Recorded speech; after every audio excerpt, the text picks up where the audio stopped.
வாங்க unboxing video பார்க்கலாம். நைக்கால என்ன பர்ச்சேஸ் பண்ணியிருக்குன்னு பார்க்கறதுக்கு முன்னாடி, பியூட்டி சம்மந்தமான ப்ராடக்ட், ஸ்கின்னுக்கு, ஹேருக்கு நீங்க யூஸ் பண்ற ப்ராடக்ட் வாங்கணும்னா, ட்ரஸ்டபிள் ஆப் நான் சஜெஸ்ட் பண்றது நைக்கா, டிரா. அதர்வைஸ் இந்த Flipkart, Amazon, Meesho இன்னும் நெறைய ஆப் இருக்கு. அதுலலாம் நீங்க பியூட்டி ப்ராடக்ட் வாங்குறத அவாய்ட் பண்ணிக்கலாம். பிகாஸ் அதுல 90% டூப்ளிகேட் ப்ராடக்ட் தான் வரும். நான் என்னோட ஹானஸ்ட் ரிவ்யூவா என்னோட சைடுலன்னு சொல்றேன். என்ன ப்ராடக்ட் வாங்கியிருக்கேன்னா, நைக்காலேருந்து எம்புலைஸ் மாய்ஸ்சரைசர் தான். இது ஆல்ரெடி நான் யூஸ் பண்ணியிருக்கேன். என் பிரைடுக்காக தான் வாங்கியிருக்கேன். இது ஒரு பாட்டில் யூஸ் பண்ணி காலி பண்ணிட்டேன்.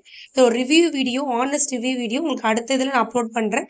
இதோட எம்ஆர்பி வந்து 1525. நான் 1350க்கு வாங்கியிருந்தேன். இப்போ வந்து நைக்கால ஆஃபர் போயிட்டு இருக்கு. 22 வரைக்கும் இருக்கு ஏப்ரல். உங்களுக்கு ஏதாச்சும் பர்ச்சேஸ் பண்ணா இப்போ போய் பர்ச்சேஸ் பண்ணிக்கோங்க. இது மாதிரி யூஸ்ஃபுல்லான வீடியோ பார்க்கறதுக்கு மறக்காம என் சேனலை சப்ஸ்கிரைப் பண்ணிக்கோங்க. நிறைய சப்போர்ட் தரீங்க. அதுக்கு ரொம்ப நன்றி. தேங்க்யூ.